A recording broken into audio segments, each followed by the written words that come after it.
Rasulullah Shallallahu Alaihi Wasallam berdoa, Allahumma barik lana fi Syamina. Ya Allah, berkahilah kami pada negeri Syam kami. Wa barik lana fi Yamanina, dan berkahilah kami pada negeri Yaman kami. Di sini Nabi mendahulukan negeri Syam, yang menunjukkan bahwa Syam lebih mulia dari negeri-negeri yang lain. Yang mana yang disebutkan dengan negeri Syam? Negeri Syam adalah Palestina sebagai jantungnya, Suriah, Libanon, dan Yordania. Dulunya pada masa khalifah masih memimpin di bawah Umayyah, di bawah Abbasiyah, bahkan hingga di bawah Turki Utsmaniyah, negara Islam ini tidak mengenal istilah sekat nasionalisme. Jadi ketika Aceh, Nanggro, Darussalam diserang oleh Belanda, datang bantuan dari Turki berupa tentara, datang bantuan dari Turki berupa senjata. Kenapa? Karena sekat nasionalisme itu belum ada. Umat dan wahid.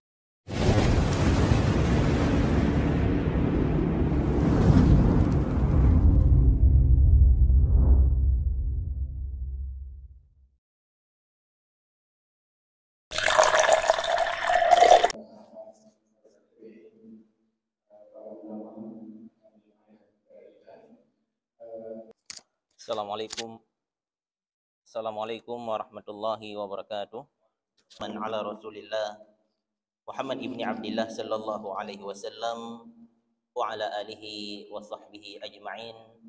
Subhanaka la ilma lana illa ma 'allamtana innaka antal alimul hakim.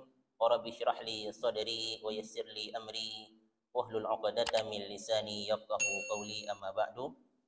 Yang kamu pemulia Abi Mumsyik, Ketua BKM beserta seluruh jajarannya, gure-gure kamu, burung syik kamu, adun-adun kamu, kaumi dan kaum ayah yang dimuliakan Allah Subhanahu wa taala.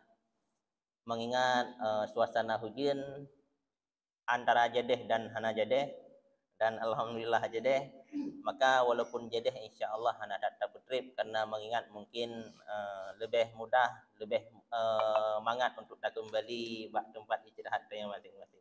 Jemaah yang dimuliakan Allah, sesuai dengan permintaan Kurai kitanya untuk tak sampaikan hal yang berkaitan dengan kejadian uronyo di tanah para nabi, yaitu di tanah Palestina. Kira-kira apa kena sama tanah Palestina dengan tanah kitanya, tanah orang Aceh? Yang uronyo kitanya aku akui tanah terlebih ada orang dunia, tanah aulia, tanah tumpah darah syuhada. Kira-kira nak sama? Maka jemaah yang dimuliakan Allah, tanah Palestina kemuliaannya, keberkahannya itu jelas. Bahkan dalam Al-Quran Allah berfirman, Subhanalladzi asra bi'abadihi lailan minal masjidil haram ilal masjidil aqsa. Maha suci Allah yang telah memperjalankan hambanya dari Masjidil Haram ke Masjidil Aqsa, alladzi barakna haulahu, yang kami berkahi di sekelilingnya, di seputarannya. Jadi ketika Allah memperjalankan hambanya yang sangat mulia, Nabi kita Muhammad sallallahu alaihi wasallam, dari tempat yang mulia, dari Masjidil Haram menuju ke tempat yang juga mulia, Masjidil Aqsa.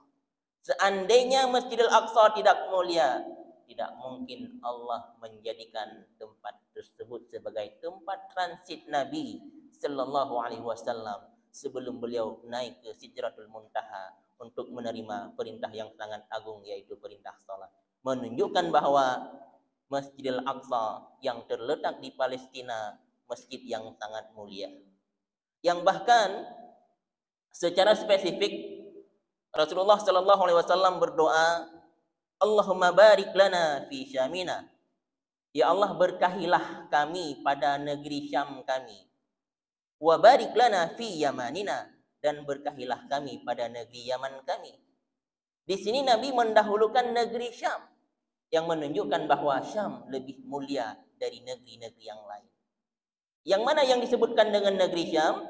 Negeri Syam adalah Palestina sebagai jantungnya, Suriah, Libanon, dan Yordania.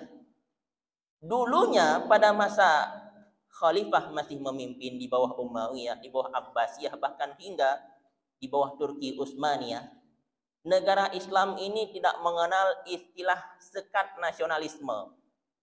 Jadi ketika Aceh, Nanggro, Darussalam diserang oleh Belanda, datang bantuan dari Turki berupa tentara, datang bantuan dari Turki berupa senjata. Kenapa? Karena sekat nasionalisme itu belum ada. Umat dan wahidah, umat yang satu yang dipimpin oleh seorang pemimpin.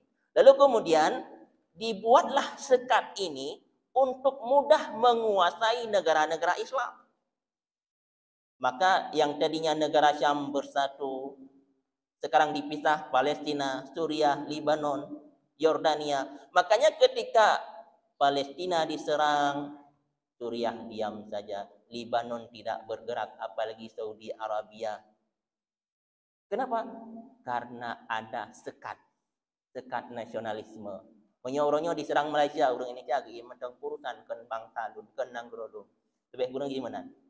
Maka jemaah yang dimuliakan Allah, Rasulullah berdoa, Allahumma barik lana fi Syamina, ya Allah berkahilah kami pada negara Syam kami, menunjukkan bahwa Syam termasuk tanah yang diberkahi oleh Allah dan didoakan keberkahan oleh Rasulullah sallallahu alaihi wasallam.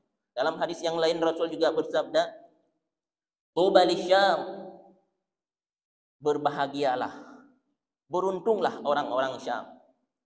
Para sahabat bertanya, wali mazalika ya Rasulullah? Kenapa mereka beruntung wahai Rasulullah?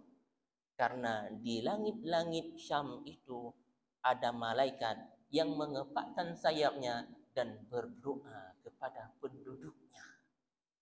Makanya ada kalian video uronyona yang kaputuh kaki, manteng tersenyum. Hari ini sudah masuk hari 34. Tidak ada makanan, tidak ada minuman, tidak ada internet, putus listrik, air diputuskan oleh Zionis. Seolah-olah tidak terjadi apa-apa bagi mereka. Jemaah yang dimuliakan Allah, inilah di antara keberkahan tanah Palestina. Lalu kemudian di antara keberkahan atau kemuliaan tanah Palestina, Palestina inilah tempat lahirnya banyak nabi. Di antara yang lahir di Palestina, Nabi Ya'qub alaihissalam. Lalu kemudian lahir Nabi Ishak alaihissalam. Lahir Nabi Yusuf alaihissalam. Itu semua lahirnya di Palestina. Dan tempat dakwahnya banyak-banyak Nabi. Di antara yang berdakwah ya Nabi Ishak, Nabi Ya'qub, Nabi Ibrahim, Nabi Ismail. Semua lokasi dakwah mereka letaknya di Palestina. Dan juga kuburan banyak para Nabi di Palestina. Di antaranya kuburan keluarga Nabiullah Ibrahim yang letaknya di Hebron di Palestina. Tapi keliknya uronyo yang paling sengsara adalah warga Gaza. Ternyata Hebron lebih dahulu hancur. Yang hari ini layaknya kota mati, yang toko-toko kabeh tutup, yang rumah-rumah kabeh mengunci, tidak ada lagi penghuni. Yang di dalam kota Hebron ada satu masjid namanya Masjid Al-Khalil atau Masjid Ibrahimi. Yang di bawah masjid itu ada satu gua yang dulunya dibeli oleh Nabiullah Ibrahim alaihissalam untuk tempat pemakamannya. Yang di sana makam Nabiullah Ibrahim alaihissalam bersama istrinya Siti Sarah alaihissalam, dan makam Nabi Ya'qub alaihissalam, dan makam Nabi Yusuf alaihissalam. Bahkan Nabi Musa alaihissalam di akhir hayatnya beliau berdoa kepada Allah, ya Allah, di akhir hayatku nanti perdekatkanlahku ke arah Baitul Maqdis karena aku ingin dimakamkan di Baitul Maqdis. Menunjukkan bahwa Baitul Maqdis atau Palestina tempat yang sangat mulia, bahkan para nabi pun ingin dimakamkan di dalamnya. Jemaah yang dimuliakan Allah. Kemudian Baitul Maqdis atau Palestina itulah tempat hijrahnya para nabi. Ketika Nabi Ibrahim alaihissalam dibakar oleh Raja Namrud dan ternyata tidak terbakar. Lalu kemudian setelah prosesi tersebut, Nabi Ibrahim hijrah dari Irak menuju ke Palestina. Nabi Lut alaihissalam dalam Al-Quran disebutkan, wa najjaynahu wa lutan ilal ardil lati barakna lil alamin. Dan kami selamatkan Ibrahim dan Lut alaihissalam ke sebuah tanah yang kami berkahi untuk seluruh alam. Tanah yang kami berkahi. Jemaah yang dimuliakan Allah, ketika Nabi Lut alaihi salam memiliki kaum yang cenderung melakukan penyimpangan secara seksual. Urang agam galak, urang agam, urang inang galak, urang inang. Lalu kemudian datang azab dari Allah Subhanahu wa taala. Allah menjadikan bumi atas sebagai bawahnya dan bawah dijadikan atasnya, digelungkop bumi oleh Allah kepada kaum Sodom. Lalu kemudian Nabi Lut alaihi salam hijrah ke Palestina. Jemaah yang dimuliakan Allah, menunjukkan bahwa Palestina tempat lahir banyak nabi, tempat dimakamkan banyak nabi, dan tempat hijrahnya banyak nabi. Lalu kemudian di Palestina ada satu masjid yang dijadikan kiblat pertama umat Islam. Di awal-awal Islam, Rasulullah sallallahu alaihi wasallam salat selama 16 bulan 1 minggu menghadap ke Masjidil Aqsa. Baru kemudian turun perintah fawalli wajhaka syatral Masjidil Haram. Ketika orang-orang Yahudi mengejek Nabi sallallahu alaihi wasallam, wahai Muhammad, agamamu berbeda dengan agama kami. Tapi kenapa kamu masih menghadap ke kiblat nenek moyang kami? Sebenarnya Masjidil Aqsa itu siapa yang membangun Masjidil Aqsa? Yang membangun Masjidil Aqsa adalah Nabi Ibrahim alaihi salam. Sebagaimana yang pertama membangun Masjidil Haram adalah Nabi Ibrahim alaihi salam. Sekalipun Masjidil Haram sudah ada dari semenjak Nabi Ibrahim, yaitu pada masa Nabi Adam alaihi salam, lalu kemudian hancur ketika terjadi banjir pada masa Nabi Nuh alaihi salam, lalu kemudian dibangunkan kembali oleh Nabi Allah Ibrahim alaihi salam. Dan jarak pembangunan antara Masjidil Haram dan Masjid Al-Aqsa baina 40 sanah, 40 tahun lamanya. Jadi yang pertama dibangun adalah Masjidil Haram, lalu kemudian dibangun Masjidil Aqsa. Yang pertama membangun adalah Nabi Ibrahim alaihissalam. Lalu baru kemudian dibangun kembali yang kedua oleh Nabi Sulaiman alaihissalam. Setelah Nabi Sulaiman alaihissalam membangun Masjidil Aqsa, beliau meminta 3 perkara kepada Allah. Yang pertama, Nabi Sulaiman alaihissalam berdoa, ya Allah, jadikanlah hukumku sesuai dengan hukummu. Maksudnya, ya Allah, berikanlah petunjuk kepadaku untuk membuat sebuah keputusan yang mana keputusanku itu tidak bertentangan dengan hukummu. Ini diterima oleh Allah Subhanahu wa taala. Dan permintaan yang kedua, ya Allah, berikan kekayaan kepadaku yang mana engkau tidak akan memberikan kekayaan sepertiku kepada orang-orang setelahku. Maka katanya orangnya yang tamu doa, ya Allah, Nabi Lun berkaya lagi Nabi Sulaiman yang kajian move on. Tidak mungkin diberikan. Karena ini khusus untuk Nabi Sulaiman alaihissalam. Yang mana Nabi Sulaiman mampu berbicara dengan binatang, mampu menundukkan air, mampu menundukkan angin, dan mampu menundukkan awan. Kekayaan yang luar biasa diberikan oleh Allah kepada Nabi Sulaiman alaihissalam. Dan yang ketiga, doa Nabi Sulaiman alaihissalam, ya Allah, barang siapa yang datang ke masjid ini, Masjid Al-Aqsa, tidak ada niat lain kecuali untuk solat, maka gugurkanlah dosanya kayomi waladathu ummuhu, sebagaimana hari di mana dia dilahirkan oleh ibunya. Lagi urog lahir lima gedanya glih hana dosa. Jemaah yang dimuliakan Allah, dari sinilah dinamakan dengan Al-Qudus, artinya yang suci, yang bersih. Maka jemaah yang dimuliakan Allah, di dunia ini hanya ada 3 masjid yang memiliki keutamaan tidak dimiliki oleh masjid manapun, termasuk oleh Masjid Jabal Nur, oleh Masjid Gedanya Oronyo. Makanya Nabi sallallahu alaihi wasallam mengatakan, la tasyuddur rihal illa ila salasati masajid. Jangan kalian bersusah payah untuk melakukan perjalanan ibadah kecuali menuju ke 3 masjid. Yang pertama Masjidil Haram, yang 3 dah sembahyang di Masjidil Haram nyo sama seperti sirtuh ribega dah sembahyang di masjid yang lain. Wa masjidi hadza, dan masjidku ini, kata Nabi, dan solat di masjidku ini pahalanya sama seperti 1000 kali solat di masjid yang lain. Wa Masjidil Aqsa, dan Masjid Al-Aqsa yang terletak di Palestina, 3 dah sembahyang lang Masjid Al-Aqsa, maka pahala katanya seolah-olah kata sembahyang 500 ke di masjid yang lain. Jemaah yang dimuliakan Allah Subhanahu wa taala, hari ini Masjidil Haram aman, Masjid Nabawi aman, tapi bagaimana dengan Masjid Al-Aqsa? Mulianya Mekah karena ada Ka'bah. Mulianya Madinah karena ada Rasulullah sallallahu alaihi wasallam. Dan mulianya Palestina karena ada Al-Aqsa. Dan Al-Aqsa hari ini yang sedang dijajah oleh orang Israel, itu bukan cuma tanggung jawab orang Palestina, tapi juga tanggung jawab kita semua kaum muslimin. Kenapa begitu? Karena Masjidil Haram bukan punya orang Arab Saudi, Masjid Nabawi bukan punya orang Arab Saudi, dan Masjid Al-Aqsa bukan punya orang Palestina, tapi punya kaum muslimin. Yang artinya tanggung jawab terhadap 3 masjid tersebut itu tanggung jawab semua kaum muslimin. Dan hari ini apa yang telah kita lakukan untuk mempertahankan masjid kita dari rongrongan, dari hinaan, dari penistaan. Hari ini tanggung jawab ini telah diambil oleh saudara-saudara kita di Palestina. Lalu siapa yang menjajah? Sering ditanyakan Israel, ya kan? Siapa sebenarnya Israel? Nabi Ibrahim lahir anak namanya Ishak. Ishak lahir anak namanya Yakub. Nama lain dari Nabi Yakub adalah Israel.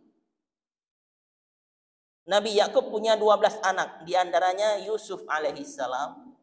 Yusuf punya saudara Imran, lahir anak namanya Musa dan Harun. Di bawah Harun ada Ilyas dan Ilyasa. Lalu kemudian saudara Yusuf juga ada yang namanya Yahuda. Di bawah Yahuda lahir kemudian Nabi Daud alaihissalam, lahir Nabi Sulaiman alaihissalam. Ini semua Israel, Banu Israel. Jadi wadata laknat Israel. Israel yang mana yang dia maksudkan? Yang seandainya dia maksudkan adalah Banu Israel anak para nabi, maka sungguh betapa banyak nabi yang kita laknat. Maka jemaah yang dimuliakan Allah, boleh kita tahu bahwa Israel itulah nama Nabi Yakub. Banu Israel anak Nabi Yakub. Lalu kemudian ternyata memang keturunan Yahudi itu berasal dari Nabi Yakub alaihissalam. Karena semua nabi itu lahirnya dari garis Ishak, lalu kemudian Yakub, lalu kemudian semuanya dari jalur Ishak. Karena Nabi Ibrahim punya 2 anak, Ismail. Di bawah Nabi Ismail hanali nabi sampai akhir zaman kecuali Nabi Muhammad sallallahu alaihi wasallam. Dan orang Yahudi, mereka tahu akan datang nabi akhir zaman dan mereka juga menunggu nabi akhir zaman. Mereka berharap akan lahir nabi akhir zaman dari garis keturunan Ishak. Dan ternyata nabi akhir zaman itu lahir dari keturunan Nabi Ismail dan mereka tidak mau mengimaninya. Padahal mereka mengenal Muhammad, ya'rifunahu kama ya'rifuna abna'ahum. Mereka mengenal Muhammad itu layaknya mereka mengenal anaknya sendiri. Tapi kenapa mereka tidak mau beriman? Karena bukan berasal dari golongan mereka sendiri. Maka jemaah yang dimuliakan Allah, dalam Al-Quran tiap surah dia baca ghairil maghdubi alaihim waladdallin, yang artinya bukan orang-orang yang maghdub. Yang maghdub inilah yang dimurkai. Siapa yang dimurkai? Orang Yahudi. Waladdallin, ad-dallin ini yang tersesat. Siapa yang tersesat? Orang-orang Nasrani. Hampir semua tafsir Al-Quran dari zaman dulu dan hingga sekarang hanya tafsir lain, al-maghdub dan waladdallin, kecuali Yahudi dan Nasrani. Bahkan terjemahan Al-Quran versi lama sebelum dirubah, terjemahannya al-maghdubi alaihim waladdallin, Yahudi dan Nasrani. Tapi hari ini entah siapa yang merongrong. Terjemahan Al-Quran hari ini sudah agak diperhalus. Jadi orang-orang yang dimurkai dan orang-orang yang tersesat. Maka jemaah yang dimuliakan Allah, kenapa orang Yahudi ini dikatakan al-maghdub, yang dimurkai? Karena mereka mengetahui kebenaran tapi mereka tidak mau menerima kebenaran. Berbeda dengan orang Nasrani, waladdallin. Mereka orang-orang yang tersesat. Kenapa tersesat? Karena mereka beramal tapi amalan mereka dibangun atas kesesatan. Mereka mengatakan bahwa Isa itu adalah anak Tuhan. Itu bedanya. Maka jemaah yang dimuliakan Allah,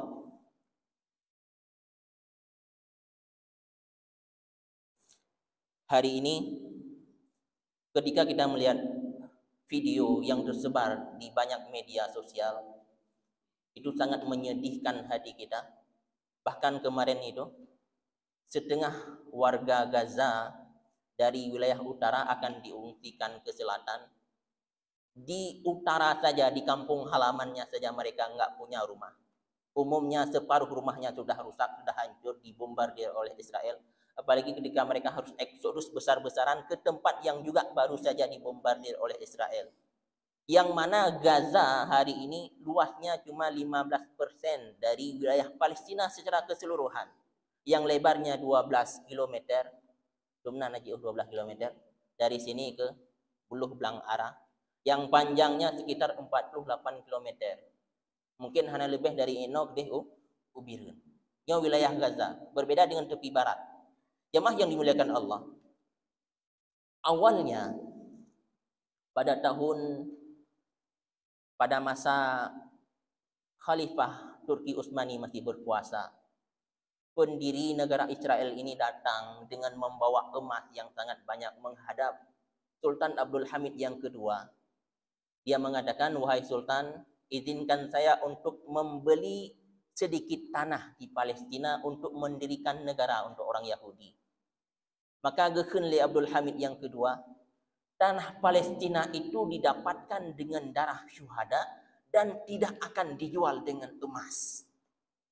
Maka selama aku masih hidup, saya tidak akan mengizinkan negara Yahudi itu didirikan. Jemaah yang dimuliakan Allah. Lalu kemudian pada tahun 1924 runtuh Turki Utsmani. Lalu kemudian pada tahun 1946 Palestina ini di bawah negara jajahan Inggris. Maka Inggris secara sepihak menyerahkan negara jajahannya atau Palestina kepada orang Yahudi yang selama ini tidak memiliki daerah, tidak memiliki negara, tersebar di seluruh penjuru dunia. Yang mana dulunya pada masa Nabi Musa alaihissalam, Allah telah mengharamkan tanah Palestina ini karena mereka tidak mau mengikuti perintah Nabi Musa alaihissalam. Ketika Nabi Musa mengatakan, ya qaumi dukhulul ardhal muqaddasata allati kataballahu lakum, wahai kaumku, masuklah engkau ke dalam tanah yang telah dijanjikan. Pujikan lewat Yahudi, qala inna fiha qauman jabbarin, wahai Musa, di dalamnya itu ada orang-orang yang sangat kuat, yaitu orang Palestina. Wa inna lan nadkhulaha hatta yakhruju minha, dan kami tidak akan memasukinya hingga mereka keluar di dalamnya. Lalu kemudian Nabi Musa alaihissalam mengatakan, kalian masuklah, berperanglah dengan mereka, pasti Allah akan memenangkan kalian. Pujikan lewat Yahudi. Karena Yahudi ini memang terkenal dengan keras kepala. Fadhhab anta wa rabbuka faqatila inna hahuna qa'idun. Wahai Musa, berangkatlah engkau bersama Tuhanmu, berperanglah kalian berdua, kami di sini duduk-duduk saja. Jemaah yang dimuliakan Allah, kembali ulikut becut tentang kelakuan Yahudi yang anak Nabi Yakub bin Dauda. Ketika lahir Nabi Yusuf alaihissalam, dan ternyata Ibunda Yusuf cepat meninggal dunia, maka kasih sayang Nabi Yakub lebih besar kepada Nabi Yusuf yang membuat mereka cemburu. Lalu apa yang mereka lakukan? Mereka membohongi ayah kandungnya, mereka membunuh saudara kandungnya. Siapa ayah kandungnya? Ayah kandungnya Nabi Yakub alaihissalam. Siapa saudara kandungnya? Nabi Yusuf alaihissalam. Mereka merayu ayahnya supaya boleh membawa Nabi Yusuf ikut mengembala ke hutan. Jemaah yang dimuliakan Allah, ternyata di padang pasir Nabi Yusuf mau dibunuh oleh saudara-saudaranya. Padahal saudara sekandung. Tapi ada di antara mereka yang bernama Lewi mengatakan, jangan kita bunuh. Kita jual saja saudara kita sebagai budak, tapi ke negara yang jauh, yaitu ke negara Mesir. Maka jemaah yang dimuliakan Allah, ketika orang 11 ini pulang menghadap ayahnya Nabi Yakub alaihissalam, apa yang mereka mengatakan? Faja'u ala kamisihi bidamin kadzib. Maka datanglah mereka membawa baju Yusuf dengan darah dusta. Mereka mengatakan bahwa Yusuf telah dimakan serigala. Maka bekle kitanya uranya manusia biasa, ayah mereka sendiri mereka dustai. Saudara mereka sendiri ingin mereka bunuh, bahkan dijual sebagai hamba sahaya. Makanya jangan heran menyatakan uronyo kelakuan orang Yahudi di Palestina itu sangat luar biasa jahatnya. Anu mit yang hana salah, rumah sakit menggunakan hukum mana saja itu terlarang untuk menyerang rumah sakit, menyerang ambulan, menyerang tenaga kesehatan. Tapi uronyo termasuk rumah sakit Indonesia diserang oleh Yahudi dengan alasan bahwa di bawahnya ada terowongan yang digunakan oleh Hamas. Mereka akan terus menciptakan alasan-alasan untuk boleh menyerang. Bahkan mereka menyerang Masjidil Aqsa dengan alasan di bawahnya ada Haikal Sulaiman. Dan mereka terus menciptakan alasan-alasan untuk menyerang. Maka jemaah yang dimuliakan Allah, karena ini tanah yang diberkahi, sekalipun luasnya, lebarnya dari 12 km, panjangnya 48 km, diserang oleh tentara terhebat di dunia yang memiliki militer tercanggih di dunia. Sampai hari ini mereka belum mampu menaklukkannya. Bahkan payah lagi bantuan Amerika, payah lagi bantuan Inggris. 2 hari yang lalu sudah datang bantuan dari Amerika seberat 7.000 ton alutsista, 7.000 ton untuk menyerang wilayah yang sangat kecil. Jemaah yang dimuliakan Allah, mereka yang hari ini pasang badan untuk mempertahankan kemuliaan kita orang Islam, untuk mempertahankan masjid kita, masjid orang Islam. Kira-kira dari kita apa yang telah kita berikan untuk mereka? Hal yang paling ringan adalah berdoa. Dalam hati kitanya padum ge nada doa kurangnya, atau jangan-jangan cuma tamu doa wate doa lidung imum di masjid. Lebih darinya tanya tua itu pada saudara-saudara kitanya yang urangnya mati-matian membela masjid kitanya. Lalu kemudian donasi padum mertuh ribe nada kirim kurangnya. Orangnya hana kumpul donasi, menyana kumpul donasi silahkan cari yayasan-yayasan yang terpercaya. Minta gero, salurkan gero supaya lebih terpercaya.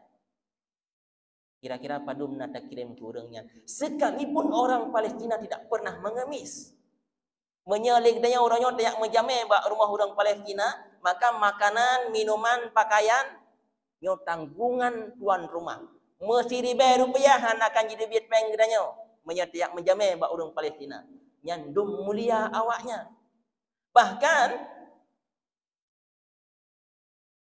juru bicara Hamas Abu Ubaidah dengan tegas mengatakan, kami tidak meminta kepada negara Arab untuk mengirim alat-alat perang kalian, untuk mengirim tentara-tentara kalian, karena yang kami keluarkan selama ini untuk memerang orang Yahudi hanya 30% dari tenaga kami.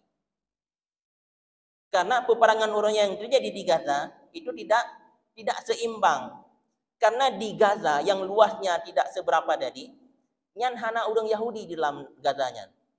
Berbeda dengan di tepi barat. Karena semenjak 2005 hingga sekarang orang Yahudi nggak berani masuk ke Gaza. Karena Gaza itu dikuasai oleh Hamas. Lalu cara berikutnya mereka menyerang Gaza dari udara. Mereka menyerang rumah sakit dari udara, menyerang pemukiman warga dari udara, menyerang pasar-pasar dari udara. Makanya mereka menyerang secara membabi buta. Makanya Abu Ubaidah dengan tegas mengatakan, kalau mereka berani silahkan serang menggunakan serangan darat. Kami siap menunggu. Maka jamaah yang dimuliakan Allah, orang Gaza, orang Palestina, orang Baitul Maqdis tidak pernah menghibah, tidak pernah meminta, tidak pernah mengemis-ngemis kepada kita. Termasuk yang kemarin datang ke sini, yang menggunakan syal Palestina, yang mengaku diri mereka orang Palestina, itu bukan orang Palestina. Itu orang Mesir. Tapi dia jelas posisinya untuk membela Palestina.